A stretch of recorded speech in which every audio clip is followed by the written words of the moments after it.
Hello, everyone. Welcome to the CPC Speaks podcast. We have a great guest here today, Meredith O'Brien, who was a former CPC employee who's gone on to a very successful practice, but now something new up with Meredith. She wrote a book, and I want to hear, honestly, I want to hear all about it.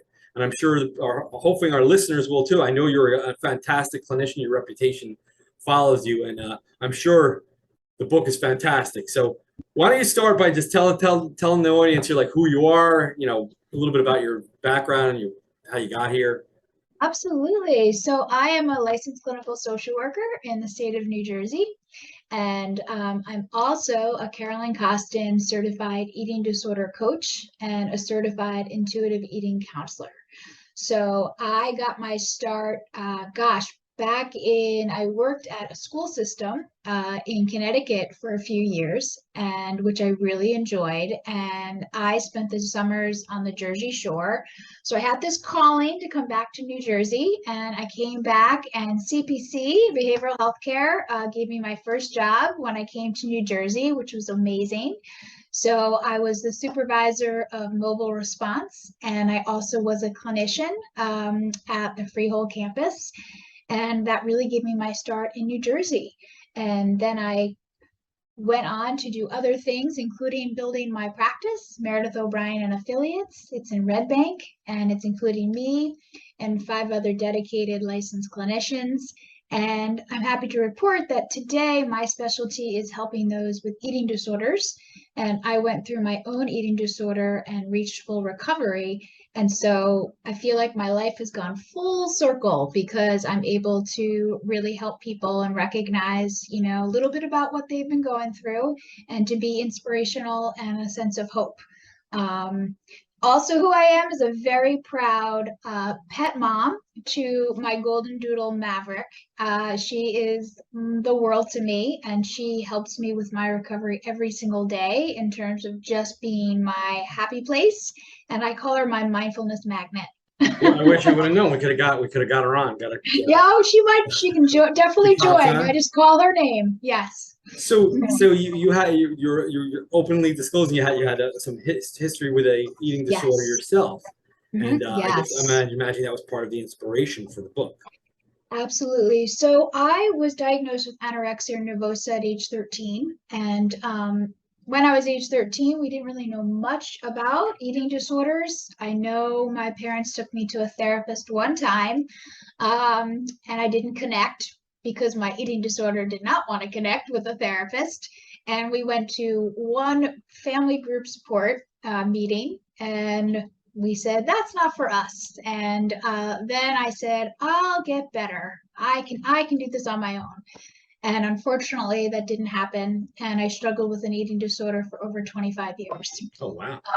Yeah, it was a A long time. significant part of my life.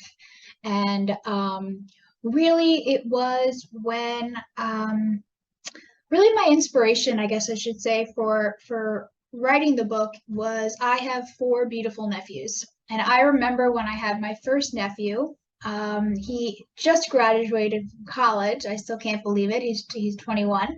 But when he was born, I was like, I want to be the best aunt for my nephew. And I knew that my eating disorder had a little bit of competition because my eating disorder really made my life so small. And I was so isolated and anxious and so difficult or it was really difficult to connect with other people. And so I knew that I wanted to be able to be my best self and my best aunt to my nephew. And then I had 3 other nephews, and I'm like, oh my gosh, now I have 4 I'm nephews. sorry to interrupt you though now, because that's a very interesting comment. Yeah. Can you want to elaborate on that? I'm wondering if people can identify with that as far as that you made it, how you expressed it made your life feel it kind of confined your life or limited it. Oh my gosh, yes. So I think that, often when I work with clients, I ask them like, what percentage of your brain do you think about food, body, weight, shape? And for me, it was basically like 95% of my brain. Um, That's a I pretty would be big burden. a huge burden. And it's like when you have the eating disorder, I truly believe there's these 2 parts of ourselves, this authentic, healthy self that we're born with, that's not dismantled by the diet culture. And then we have our eating disorder self that starts to grow and strengthen. And what the eating disorder self does is that it lies to us, but we believe them as truth. And so we are basically, I kind of think I'm like a robot, like listening to these external rules and cues and the voice of my eating disorder. And what happens to my connection and attunement to myself is that I get completely disconnected. And so I'm just following these rules and I'm not listening to myself. I'm not listening to my inner wisdom or my wise mind. I'm not listening to what brings me joy or happiness. And that was something that my life became so small to the point where I wouldn't leave the house. I would lock the door, I would put the shades down, and I stayed inside because I was just so overwhelmed with going out in the public and fearing this judgment that my eating disorder told me I was going to get. Wow, I've never heard it worded like that. And it's just a very insightful perspective. It's a different, Yeah. I feel like I'm learning just hearing it. Thank you, Ken. Yeah. So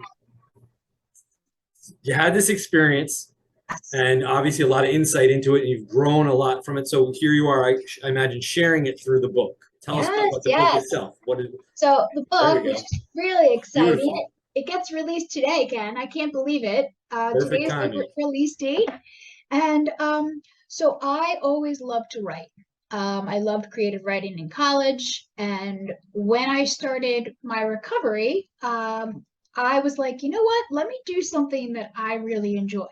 So I joined Project Right Now, which is a writing studio in Red Bank. It's an amazing facility. It has tremendous amount of classes for children, teens, adults.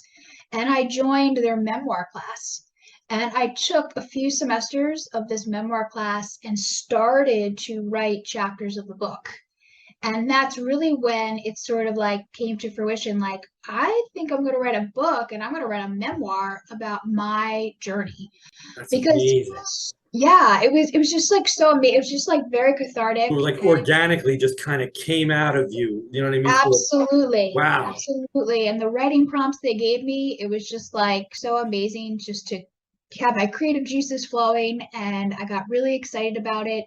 And, the reason I wrote the book are so many different reasons, but one of them is I wanted to show really what it is to live a life with an eating disorder. I mean, and I think that it's really hard to get in someone's brain. And so I really wanted to show the authentic, true realness of an eating disorder and how it really dismantles your entire being. And then also to be able to share with the world in terms of what my recovery was like. Now, everyone has a different recovery, right? For me, I actually took time off from work and went into a program for 6 months in New York City at age 35. I went into the Columbia Day treatment program for eating disorders, and that really started my journey. It took a lot of courage, like to put your life on hold at 35. I was like, how are people going to how are people going to survive without me in their world? You know what? Let me take time out. Let me go get the help I need. Everyone's going to be okay. Yeah. And then I truly believe, like, I went to this PHP and then, which is amazing. And I truly believe it saved my life. And then I feel like after I left, then the real recovery started. And it took years and years and years of just perseverance, dedication, and support. Like, I realized I can't get better by myself. I needed a support system. For me, it included a therapist who specializes in eating disorders, a nutritionist, a medical doctor. I went to group support, had a nutritionist. I'm not sure if I mentioned that. And all of that together really, really helped. And then I had this beautiful inspiration for my 4 nephews, which really helped me stay like motivated. However, through the journey, then I focused on myself. Like, what do I want out of life? Like, what makes me happy? And I was able to create an identity away from the eating disorder. And I write about it, but I truly believe like my life is completely different. It's like I'm living 2 separate lives. And I often say I was living in black and white and now I'm living in color, but I truly believe that. It's like every day I'm like, kind of pinch myself like, wow, you emanate that anyway. You see it, your energy. Yeah, thank you. It's just I'm really full of joy, which is something I can't say for a lot of my life. And so, writing the book was such a wonderful therapeutic experience. But also I'm very open and I disclose this with my clients. So just so they know, like, listen, I've been through it. Your journey is going to be different. And you know what? But I'm here for you. And that's something that's really been important in my life. And it's a full circle and it's really, really wonderful. Amazing, amazing. Yeah, just enough to kind of whet people's appetite to want to read it, because I feel that way just hearing about it. I How hope do so. people get the book? Yeah, so people can get the book at Amazon. We always love Amazon. Also Barnes and Nobles, and really anywhere books are sold. You I'm know what? so You can give me the link, and then we'll put it in the bottom of the comment. Well, I absolutely. figured it's available on Amazon and Yes, Barnes and Noble. Okay. Barnes and Noble. I'm dropping off to local bookstores and libraries. Yeah, so it officially releases today. So anyone who pre-ordered are able to get their book in a few days, which is really exciting. And I also have a blog if anyone's interested, and that's at recoveryfromanorexia.com. And I write a blog. Recoveryfromanorexia.com. Yeah. Awesome. So I have a blog that I love to write and just resources and books and people and links and podcasts, everything that in terms of a supportive environment that dismantles the diet culture and really focuses on, body positivity and self-love, compassion, and curiosity.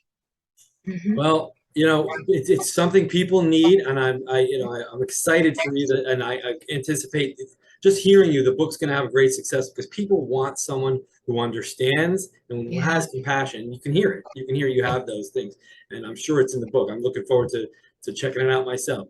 So That's appreciate your time. I'm definitely going to put the information for your blog and for the book connected great. to this video as well. And appreciate your time. So and hopefully maybe have you back in the future to see how things are going. I hope so. Ken, thank you so much. And thanks so much to CPC Behavioral Healthcare for giving me my start in New Jersey and helping me get to where I am today. So thanks Awesome. so much. Awesome. Thank you. All right. Take care.